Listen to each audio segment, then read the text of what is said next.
ओम शांति। 14/12/2021 परमपिता परमात्मा के मीठे मीठे महावाक्य मीठे मीठे बच्चों के लिए परमात्मा कहते हैं, मीठे बच्चे, तुम अभी सच्चे सच्चे सत्संग में बैठे हो। तुम्हें सचखंड में जाने का मार्ग सत्य बाप बतला रहे हैं। प्रश्न है, किस निश्चय के आधार पर पावन बनने की ताकत स्वतः आ जाती है? बाबा का उत्तर है, यदि निश्चय हो कि इस मृत्यु लोक में अब हमारा यह अंतिम जन्म है, इस पतित दुनिया का विनाश होना है, बाप की श्रीमत है पावन बनो, तो पावन दुनिया के मालिक बनेंगे। इस बात के निश्चय से पावन बनने की ताकत स्वतः आती है। गीत है, आखिर वह दिन आया आज। ओम शांति। मीठे मीठे रूहानी बच्चे, मीठे मीठे रूहानी बच्चों ने गीत सुना। यह गीत तुम्हारे लिए हीरे जैसा है और जिन्होंने बनाया है उन्हों के लिए कौड़ी जैसा है। वह तो जैसे तोते मुआफिक गाते हैं, कुछ अर्थ भी जानते नहीं, तुम अर्थ समझते हो। अब वह दिन आया है जबकि कलयुग बदल सतयुग या पतित दुनिया बदल पावन दुनिया होनी है। मनुष्य पुकारते भी हैं कि हे पतित पावन आओ, पावन दुनिया में कोई पुकारेंगे नहीं। तुम इस गीत के अर्थ को अच्छी तरह जानते हो, वो लोग नहीं जानते, तुम जानते हो। भक्ति कल्ट आधा कल्प चलता है। जब से रावण राज्य शुरू होता है तब से भक्ति शुरू हो जाती है। सीढ़ी उतरनी पड़ती है। यह राज बच्चों की बुद्धि में बैठा हुआ है। अब तुम जानते हो, भारतवासी जो 16 कला संपूर्ण थे वही 14 कला बने हैं। जरूर 16 कला जो बने होंगे वही 14 कला बनेंगे ना, नहीं तो कौन बनेंगे? तुम 16 कला थे, अब फिर बन रहे हो, फिर कलाएं घटती जाएंगी। दुनिया की भी कला घटती है। मकान जो पहले सतो प्रधान है वह तो तमो प्रधान जरूर होना है। तुम जानते हो, सतो प्रधान दुनिया सतयुग को, तमो प्रधान दुनिया कलयुग को कहा जाता है। सतो प्रधान वाले ही तमो प्रधान बने हैं, क्योंकि 84 जन्म लेने पड़ते हैं। दुनिया नई सो पुरानी जरूर होती है, इसलिए चाहते भी है नई दुनिया नया राज्य हो। नई दुनिया में किसका राज्य था यह भी कोई को पता नहीं है। तुमको इस सत्संग से सब कुछ पता पड़ता है। सच्चा सच्चा सत्संग इस समय यह है जो फिर भक्ति मार्ग में इनका गायन चलता है। तो कहेंगे ना, यह तो परंपरा से चला आया है, परंतु तुम जानते हो सच्चा सच्चा सत्संग यह तुम्हारा है। बाकी जो भी है वह सब है झूठ संग। वह वास्तव में सत्संग है नहीं, उनसे तो गिरना ही होता है। यह सत्संग का सबसे बड़ा त्योहार है। एक सत बाप के साथ संग होता है, बाकी और कोई भी सत बोलते ही नहीं है। यह है ही झूठ खंड, झूठी माया झूठी काया। पहले पहले झूठ ईश्वर के लिए कह देते हैं कि वह सर्वव्यापी है, अल्प को ही झूठ बना दिया है। तो तुम्हें पहले पहले परिचय देना है बाप का, वह तो उल्टा परिचय दे देते हैं। झूठ तो झूठ, सच की रत्ती भी नहीं। यह ज्ञान की बातें हैं, ऐसे नहीं कि पानी को पानी कहना झूठ है। यह है ज्ञान और अज्ञान की बात। ज्ञान एक ही ज्ञान सागर बाप देते हैं, जिसको रूहानी ज्ञान कहा जाता है। सतयुग में झूठ होता नहीं। रावण आकर सच खंड को झूठ खंड बना देते हैं। बाप कहते हैं, मैं कोई सर्वव्यापी थोड़े हूँ। सच तो मैं ही बताता हूँ, मैं आकर सत मार्ग अर्थात सचखंड में जाने का मार्ग बताता हूँ। मैं तो ऊंचे ते ऊंचा तुम्हारा बाप हूँ, आता ही हूँ तुमको वर्षा देने, तुम बच्चों के लिए मैं सौगात ले आता हूँ। मेरा नाम ही है हेवनली गॉड फादर। हेवन हथेली पर ले आते हैं, स्वर्ग में होती है स्वर्गवासी देवताओं की बादशाही। अभी तुमको स्वर्गवासी बना रहे हैं। सच्चा तो एक ही बाप है, इसलिए बाप कहते हैं hear no evil see no evil. यह सब मरे पड़े हैं, कब्रिस्तान है, इनको देखते भी नहीं देखना है। तुमको लायक बनना है नई दुनिया के लिए। इस समय सब पतित हैं, गोया स्वर्ग के लायक नहीं हैं।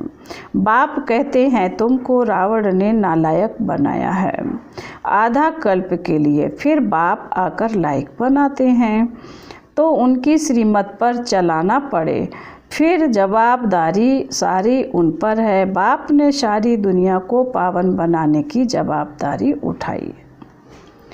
वह जो मत देंगे वह कल्प पहले वाली ही देंगे, इसमें मूझना नहीं चाहिए। जो पास्ट हुआ है कहेंगे ड्रामा अनुसार हुआ, बात ही खलास। श्रीमत कहती है यह करो तो करना चाहिए। वह जवाबदार खुद है, क्योंकि वही कर्मों का दंड दिलाते हैं, तो उनकी बात को मानना चाहिए। कहते हैं मीठे बच्चे गृहस्थ व्यवहार में रहते यह अंतिम जन्म पवित्र रहो। इस मृत्यु लोक में यह हमारा अंतिम जन्म है। यह बात जब समझें तब ही पावन बन सकें।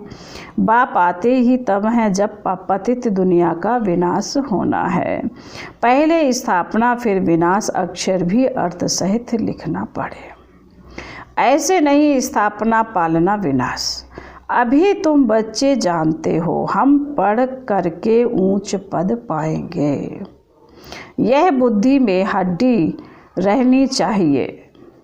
कई बच्चे हैं जो बल समझाते अच्छा है, परंतु हड्डी वह सुख किसी को है नहीं। तोते मिसल याद करते हैं ना। तुम्हारी बुद्धि में भी हड्डी धारणा होनी चाहिए। तुम जानते हो यह जो भी शास्त्र है भक्ति मार्ग के हैं, इसलिए समझाया जाता है। अब जज करो सत्य क्या है। सत्यनारायण की कथा तुमको एक बारी बाप ही सुनाते हैं। बाप कभी झूठ बोल न सके। बाप ही सचखंड की स्थापना करते हैं, सच्ची कथा सुनाते हैं, इसमें झूठ हो न सके। बच्चों को यह निश्चय होना चाहिए कि हम किसके साथ बैठे हैं। बाप हमको अपने साथ योग लगाना सिखाते हैं। सच्ची अमर कथा अथवा सत्यनारायण की कथा सुना रहे हैं, जिससे हम नर से नारायण बन रहे हैं, जिसका फिर भक्ति मार्ग में गायन चलता है। हम आत्माओं को रूहानी बाप पढ़ाते हैं। शिव बाबा जो हम आत्माओं का बाप है वह हमको पढ़ाते हैं। शिव बाबा के सम्मुख अब हम बैठे हैं। मधुबन में गाते हैं तो मधुबन में आते हैं तो नशा चढ़ता है, यहाँ तुमको रिफ्रेशमेंट मिलती है। तुम रियलाइज करते हो तो यहाँ थोड़ा समय भी आने से रिफ्रेश हो जाते हो। बाहर में तो गोरख धंधा आदि रहता है। बाप कहते हैं आत्माएं, बाप आत्माओं से बात करते हैं। बाप कहते हैं आत्माएं, बाप आत्माओं से बात करते हैं। बाप भी है निराकार, उनको कोई जानते नहीं, ना ब्रह्मा विष्णु शंकर को जानते। चित्र तो सबके पास हैं, कागज का चित्र देख कोई तो फाड़ देते हैं, कोई तो फिर देखो कितना दूर जाकर कितनी पूजा आदि करते हैं। चित्र तो घर में भी रखे हैं ना, फिर इतना दूर जाकर भटकने से क्या फ़ायदा। अभी तुम बच्चों को यह ज्ञान मिला है, इसलिए वह फालतू लगता है। कृष्ण तो यहाँ भी गोरा या सांवरा पत्थर का बन सकता है, फिर जगन्नाथपुरी में क्यों जाते हैं? इन बातों को भी तुम जानते हो, तो कृष्ण को श्याम सुंदर क्यों कहते हैं? आत्मा तमो प्रधान होने से काली बन जाती है, फिर आत्मा पवित्र होने से सुंदर बन जाती है। यही भारत गोल्डन एज था। 5 तत्वों की भी नेचुरल ब्यूटी रहती है। शरीर भी ऐसे सुंदर बनते थे। अभी तत्व भी तमो प्रधान होने के कारण शरीर भी ऐसे सांवरे, कोई टेढ़ा, कोई लूला, लंगड़ा आदि बनते रहते हैं। इनको कहा जाता है नर्क। यह तो माया का पंप है। विलायत में बत्तियां ऐसी हैं जो रोशनी होती है, बत्तियां नहीं दिखाई पड़ती हैं। बत्तियां नहीं दिखाई पड़ती हैं, वहाँ भी ऐसे रोशनी होती है। विमान आदि तो वहाँ भी होते हैं। साइंस घमंडी भी यहाँ आएंगे, फिर वहाँ भी यह एरोप्लेन आदि बनेंगे। तुम जितना नज़दीक आते जाएंगे तो तुमको सब साक्षात्कार होगा। बिजली के कारीगर आदि यह सब आकर नॉलेज लेंगे। थोड़ी भी नॉलेज ली तो प्रजा में आएंगे। हुनर साथ ले जाते हैं तो अंतमति सो गति हो जाएगी। हाँ, तुम्हारे मुआफिक कर्मातीत अवस्था को तो नहीं पाएंगे। बाकी आत्मा हुनर तो ले जाएगी ना। टेलीविज़न आदि पर दूर बैठे देखते रहेंगे। दिन प्रतिदिन मुसाफरी करना मुश्किल हो जाएगी। दुनिया में क्या क्या इन्वेंशन कर चीज़ें निकालते हैं। नेचुरल कैमिटीज में भी इतने मरते हैं।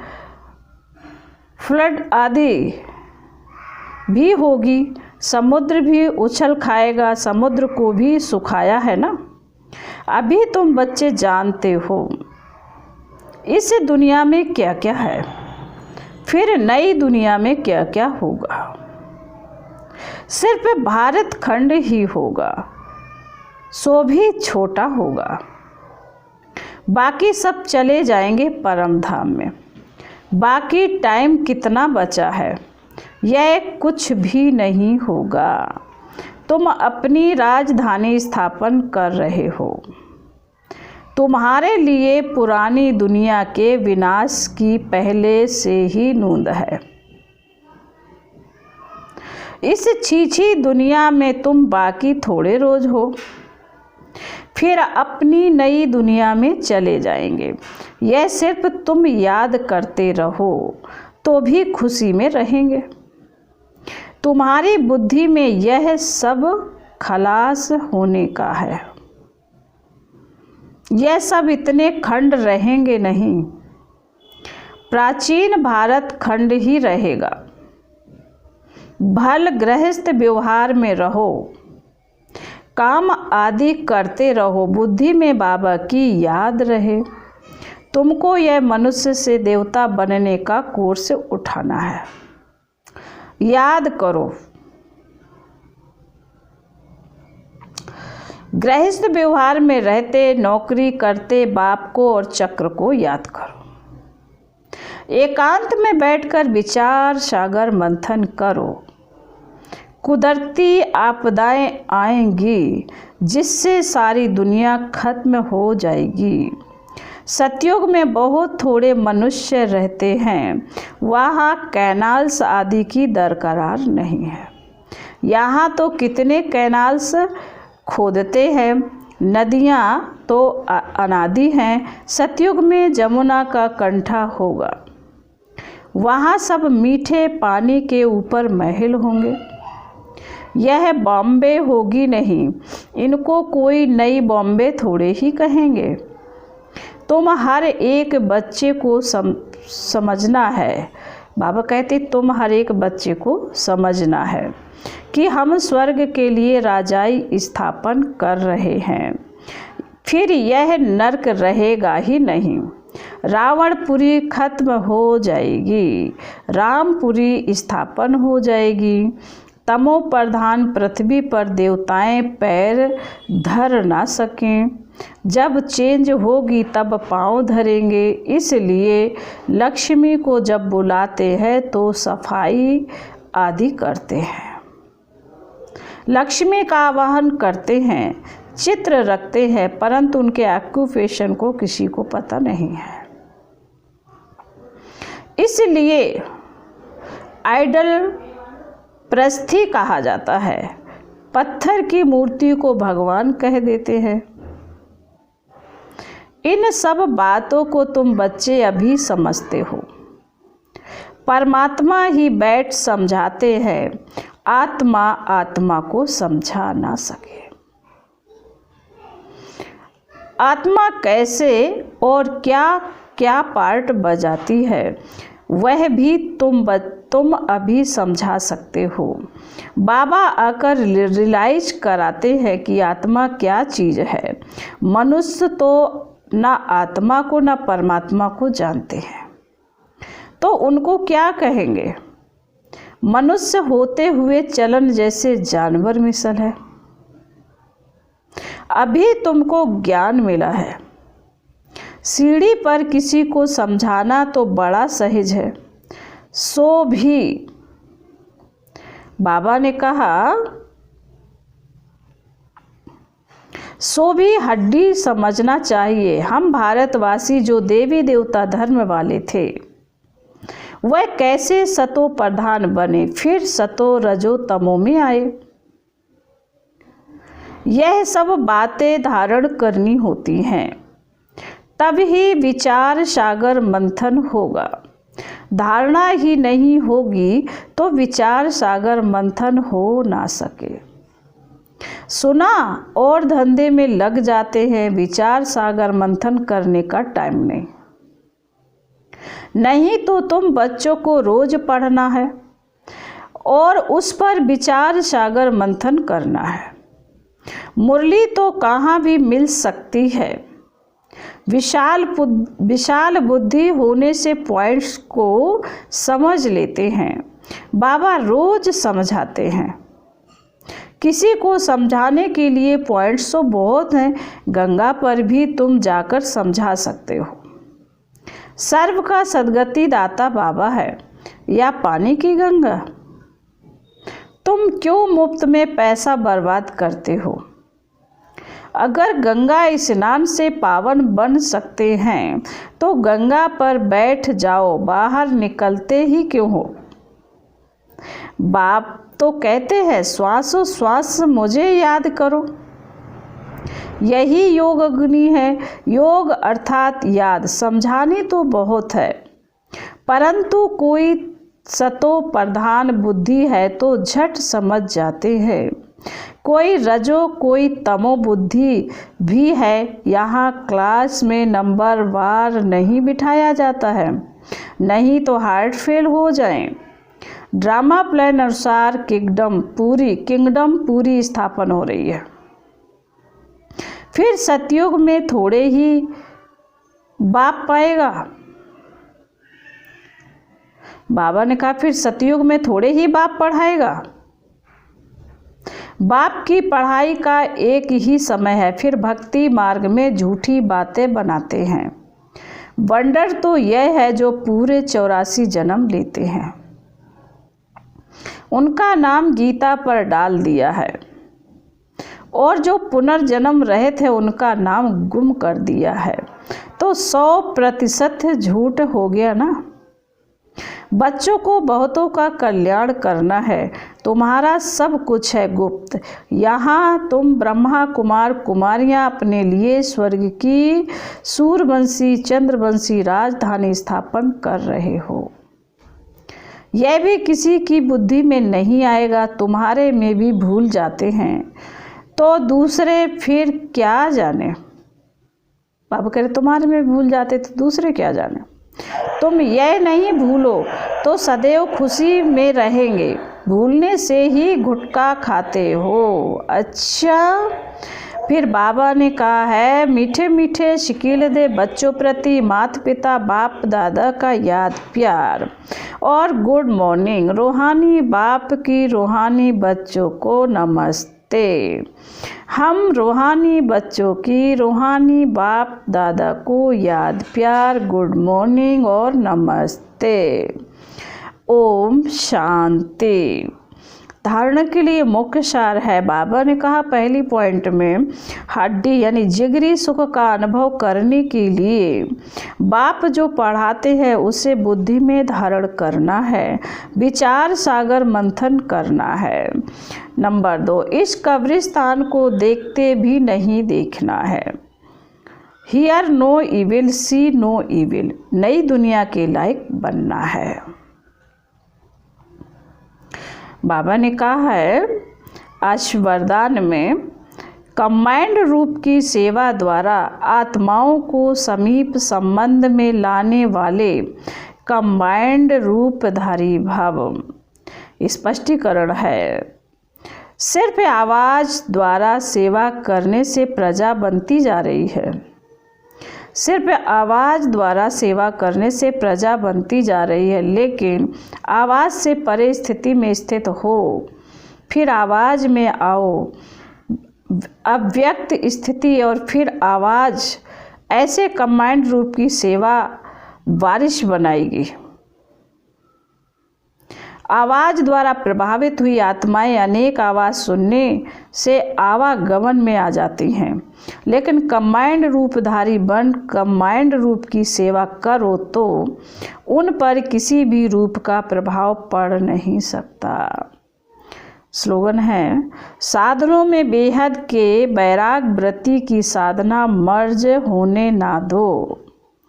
साधनों में बेहद के बैराग वृत्ति की साधना मर्ज होने ना दो। ओम शांति।